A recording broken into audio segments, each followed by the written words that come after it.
우리 다 함께 주님 가르쳐 주신 기도로 새벽 기도회를 시작하겠습니다. 하늘에 계신 우리 아버지여, 이름이 거룩히 여김을 받으시오며 나라 임하옵시며 뜻이 하늘에서 이룬 것 같이 땅에서도 이루어지이다. 오늘날 우리에게 일용할 양식을 주옵시고 우리가 우리에게 죄 지은 자를 사하여 준 것 같이 우리 죄를 사하여 주옵시고 우리를 시험에 들게 하지 마옵시고 다만 악에서 구하옵소서. 대개 나라와 권세와 영광이 아버지께 영원히 있사옵나이다. 아멘. 찬송가 283장 찬양 함께 드리겠습니다.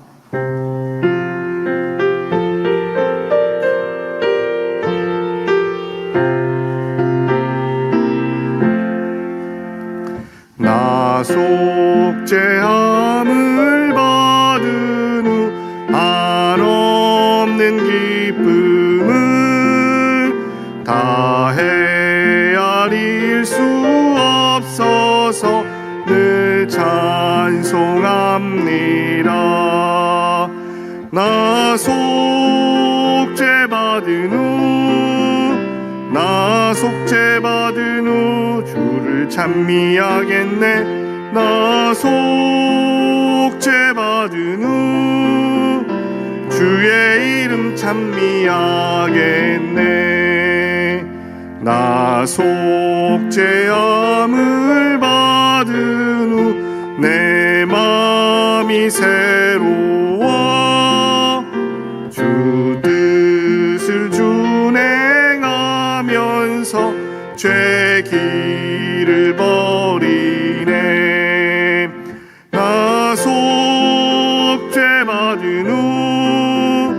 나 속죄받은 후 주를 찬미하겠네. 나 속죄받은 후 주의 이름 찬미하겠네. 나 속죄함을 받은 후 성령이 오셔서 하나님 자녀 된 것을 곧 증언합니다. 나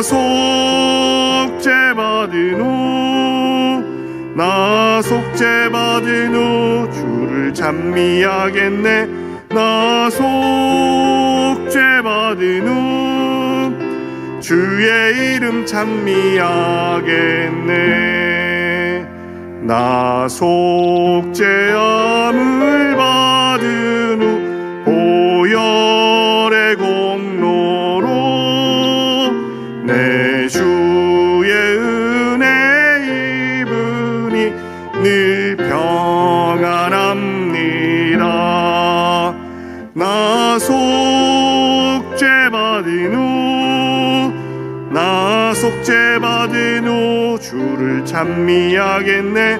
나 속죄받은 후 주의 이름 찬미하겠네.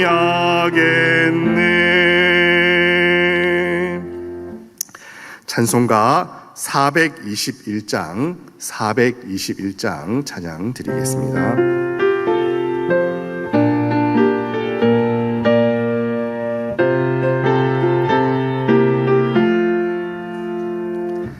내가 예수 믿고서 죄 사함 받아 나의 모든 것 다 변했네. 지금 내가 주는 길 천국 길이요 주의 피로 내 죄가 씻겼네. 나의 모든 것 변하고 그 피로 구속 받았네. 하나님은 나의 구원 되시오니 내게 정죄함 없겠네. 주님 밝은 빛 되사 어둠에 치니 나의 모든 것 다 변했네. 내가 지금 주 앞에 온전케 됨은 주의 공로를 의지함일세. 나의 모든 것 변하고 받았네. 하나님은 나의 구원 되시오니 내게 정죄함 없겠네. 내게 성령이 임하고 크신 사랑 나의 맘에 가득 채우며 모든 공포 내게서 물리치시 내 맘 항상 주 안에 있겠네. 나의 모든 것 변하고 그 피로 구속 받았네. 하나님은 나의 구원 되시오니 내게 정죄함 없겠네. 오늘 우리가 함께 기도할 열방을 위한 기도 제목은 카메룬 난민을 위한 기도입니다. 카메룬 난민 8만 4천 명 이상이 이웃 국가인 나이지리아 전역에 거주하고 있는데 이들이 나이지리아 주민들과 더불어 안정적으로 정착하고 과거의 아픔에서 벗어나 희망을 찾도록 기도해 주시기 바랍니다. 또한 오늘 우리가 함께 기도할 선교사님은 전생명 구원의 선교사님입니다. 컴퓨터 사역을 감당하고 계시는데요, 예수님을 뜨겁게 사랑하고 예수님 안에서 소명을 따라 성령의 인도하심으로 살 수 있도록 디지털 선교를 잘 감당할 수 있는 지혜와 명철 주시도록 선교 대회에서 디지털 선교 비전을 나누고 선교의 새로운 돌파구를 이뤄나갈 수 있도록 기도해 주시기 바랍니다. 이 시간 카메룬 난민과 전생명 구원의 선교사님 사역 위하여 다 같이 합심하여 기도하시겠습니다.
감사드리며 예수님 이름으로 기도드립니다.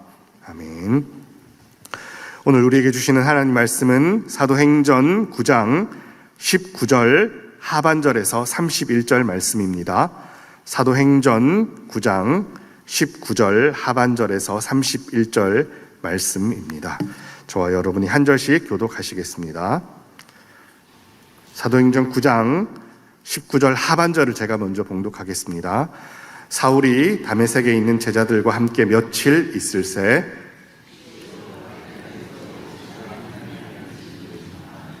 듣는 사람이 다 놀라 말하되 이 사람이 예루살렘에서 이 이름을 부르는 사람을 멸하려던 자가 아니냐. 여기 온 것도 그들을 결박하여 대제사장들에게 끌어가고자 함이 아니냐 하더라.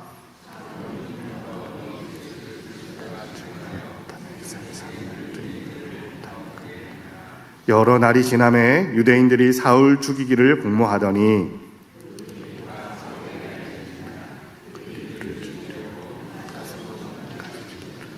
그의 제자들이 밤에 사울을 광주리에 담아 성벽에서 달아 내림이라.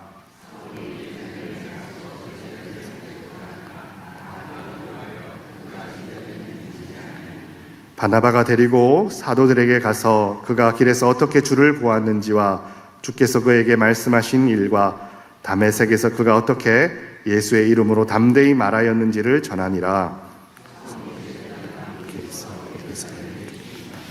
또 주 예수의 이름으로 담대히 말하고 헬라파 유대인들과 함께 말하며 변론하니 그 사람들이 죽이려고 힘쓰거늘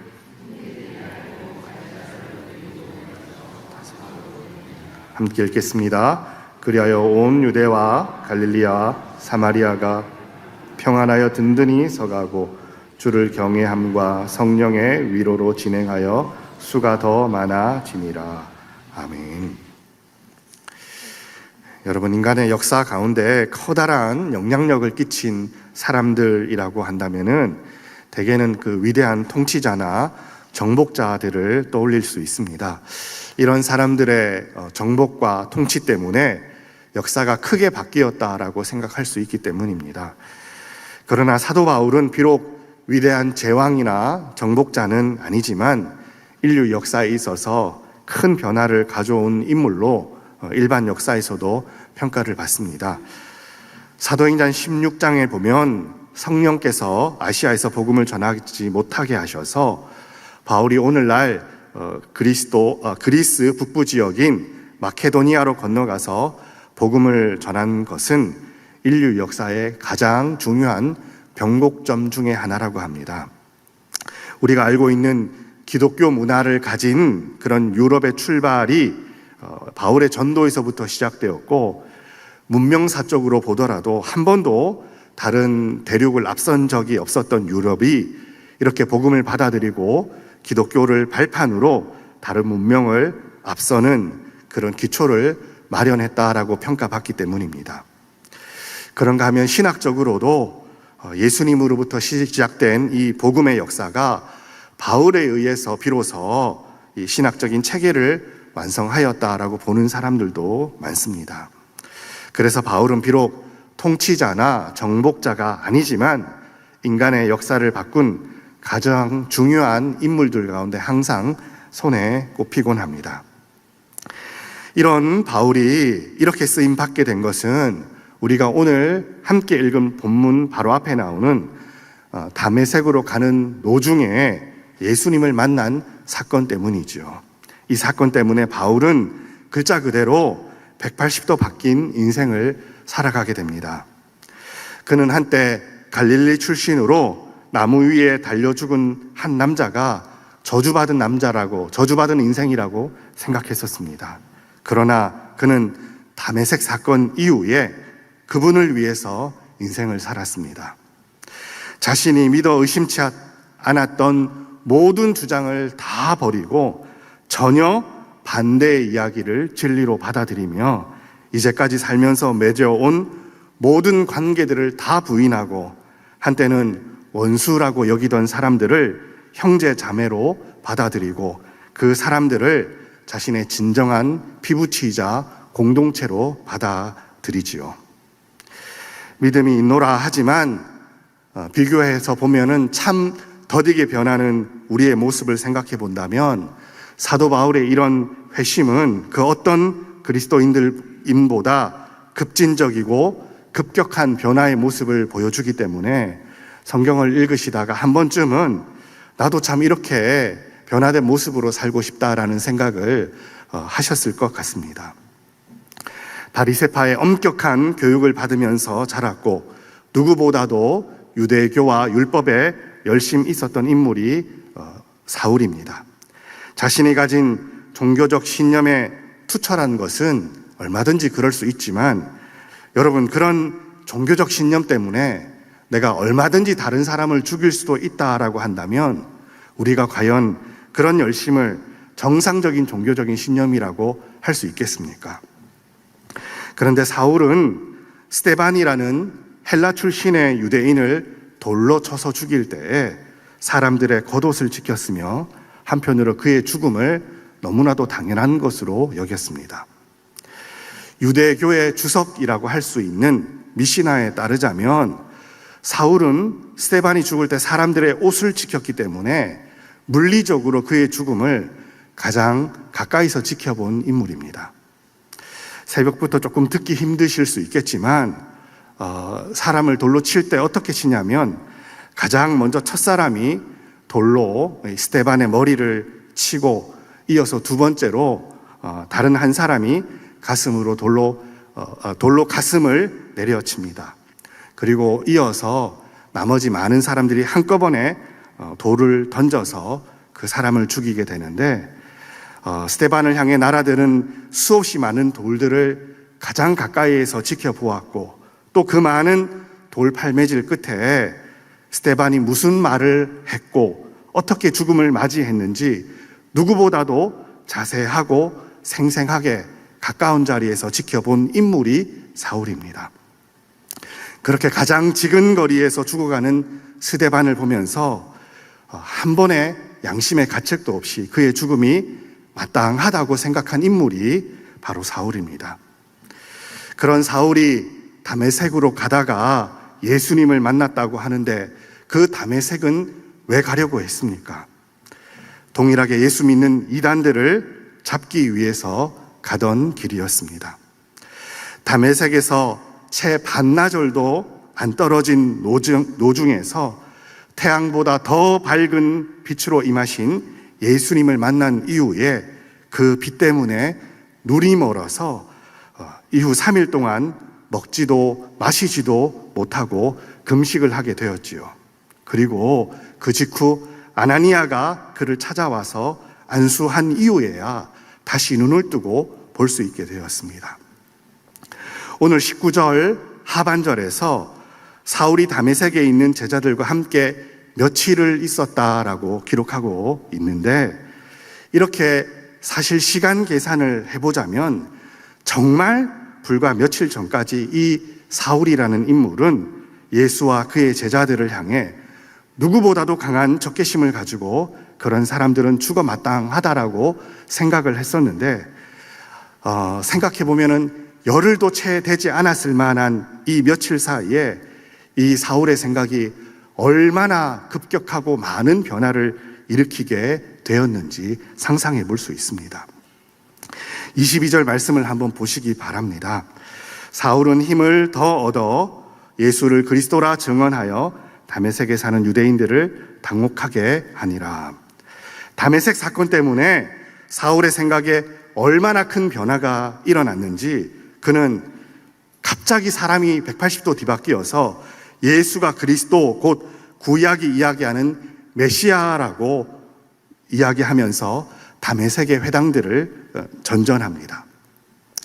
예수님 당시에 다메섹에 한 30개 정도의 회당이 있었다라고 전해지고 있고, 지금까지도 1개가 남아 있습니다.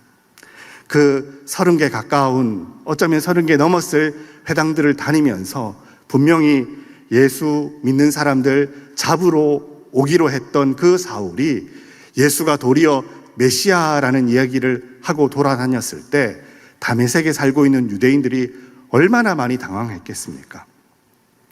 우리가 드라마를 보다 보면은 주인공이 극적인 어떤 사건을 경험하고 심경의 변화를 일으켜서 전혀 정반대의 인물이 되는 그런 장면들을 우리가 떠올려 볼 수 있지만, 심지어 드라마도 불과 며칠 사이에 사람이 이렇게, 죄송스러운 표현입니다, 헷가닥하는 이런 장면은 잘 연출하기가 쉽지 않지요.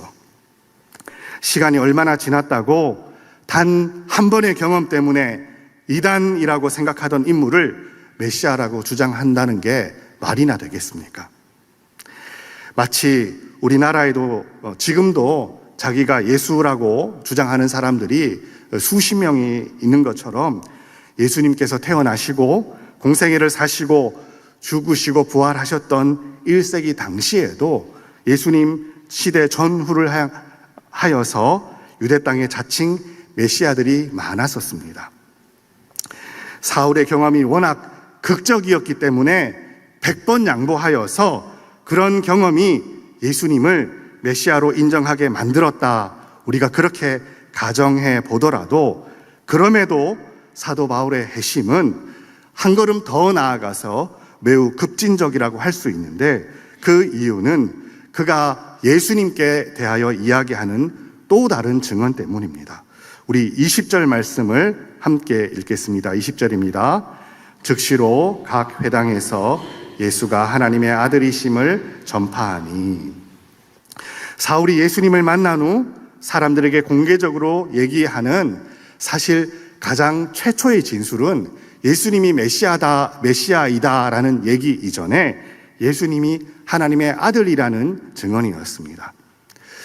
구약 성경에서도 이 하나님의 아들이라는 표현이 쓰여진 적들이 있습니다.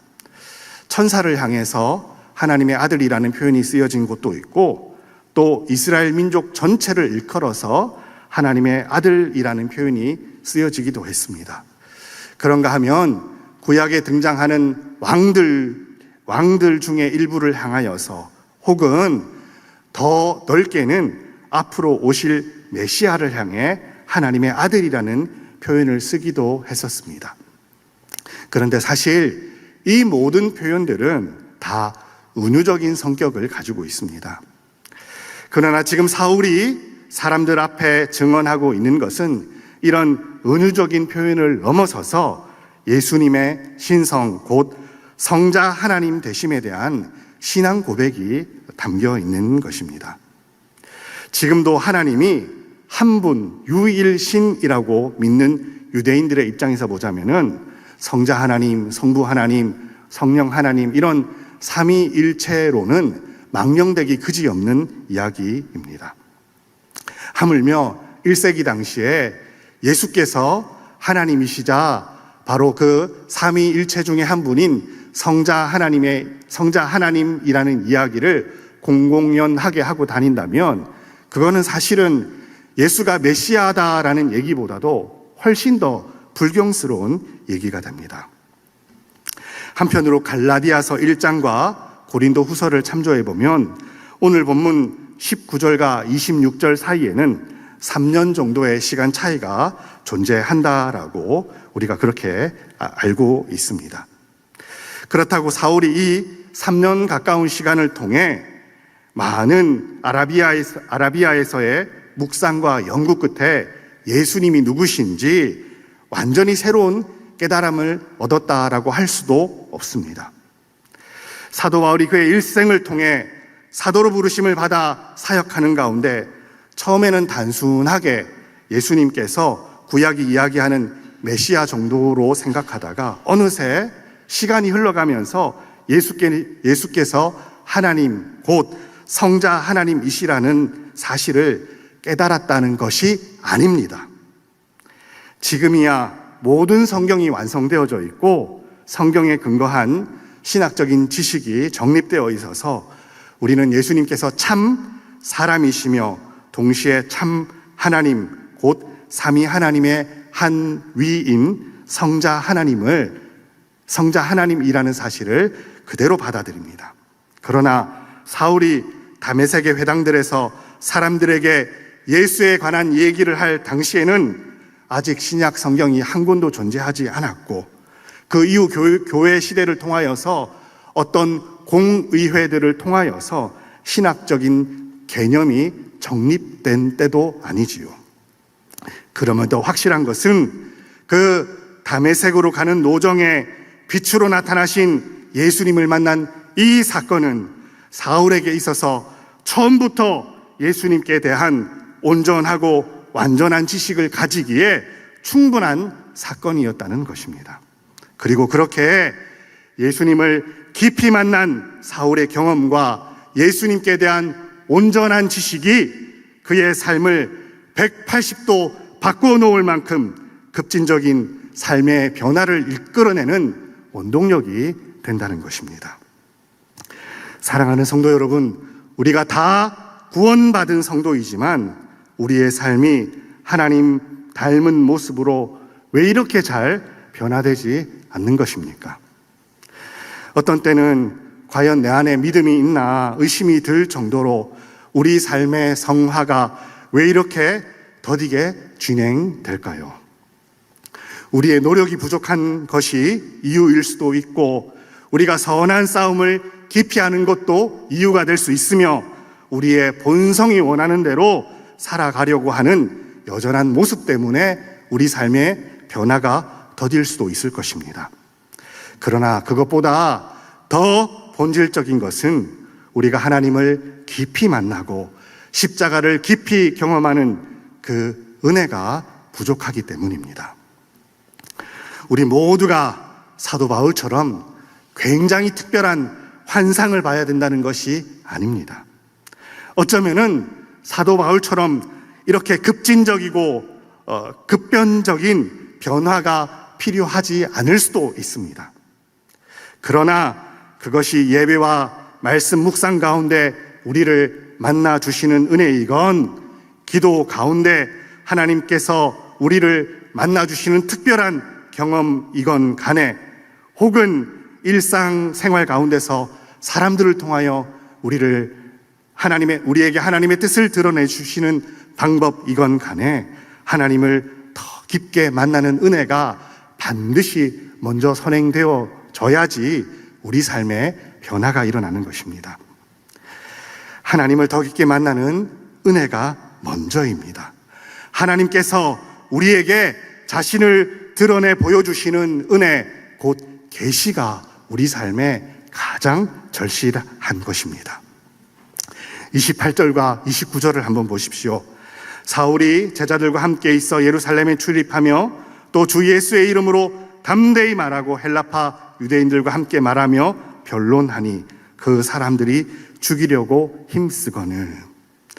여러분, 한때는 동일한 이유 때문에 누군가를 죽이는 일에 서슴없이 동조하던 사울이 변화하여서 이제는 자신의 죽음조차도 두려워하지 않는 사람으로 변화될 수 있었던 원인은 십자가 위에 달려 돌아가신 예수를 만나되 그 예수를 너무도 선명하고 깊게 만났기 때문입니다. 사랑하는 성도 여러분, 이 아침에 아마도 많은 기도의 제목들을 가지고 나아오셨을 것 같습니다. 우리 일상의 필요들, 우리의 자녀들에 관한 기도 제목들, 내가 가지고 있는 풀지 못하는 숙제들, 여전히 마음속에 남아있는 아픔과 앙금들, 그 모든 것들 쏟아내놓고 기도하는 시간이 반드시 필요합니다. 그러나 우리 인생이 변화되기 위하여서 내가 생각하고 원하는 것들만 달라고 하지 마시고 하나님을 더 알아가게 하옵소서, 그렇게 기도하시는 아침 되시기 바랍니다. 성도다운 삶을 살아내기 위한 애씀과 노력 이전에 우리 삶의 가치와 목적을 송두리째 바꿀 수 있는 근원적인 힘, 하나님을 더 알아가게 하옵소서, 십자가를 더 깊이 경험하게 하옵소서, 그렇게 먼저 기도하시며 나아가시고 그 이후에 여러분의 많은 기도의 제목들을 쏟아놓고 하나님 앞으로 나아가실 수 있는 이 아침 되시기를 주님의 이름으로 축원드립니다. 함께 나눈 말씀 생각하시면서 기도하시고 또 가지고 나온 기도 제목들 가지고 기도하다가 자유롭게 돌아가시기 바랍니다. 우리 다 같이 합심하여 기도하시겠습니다. 살아계신 아버지 하나님, 우리를 긍휼히 주시고 함께 하여 주시옵소서. 하나님, 우리 일상에 필요한 많은 것들이 채워지기 이전에 아버지 하나님, 다메섹 도상에서 일생 돌이킬 수 없는 소명과 사명, 그리고 중심에 회심이 일어났던 그 놀라운 주님을 만난 아버지 하나님, 그러한 사도 바울의 경험처럼 우리의 삶 가운데 우리의 마음의 소원을 만족하기 이전에 하나님께서 우리를 만나주시는 은혜가 있을 수 있도록 축복하여 주옵소서. 말씀을 열어 묵상하는 가운데 살아계시는 하나님의 음성이 우리의 심령에 꽂히게 하여 주시옵시며, 우리의 예배드림 가운데 하나님의 음성이 레마처럼 들리게 하여 주시옵소서. 기도 가운데 내 뜻이 꺾여지고 하나님의 뜻이 드러나며 하나님의 선명하신 생각들이 그것이 우리에게 수용되어지는 은혜가 나타날 수 있도록 축복하여 주시기를 원합니다. 주님, 도와주시옵소서. 아버지,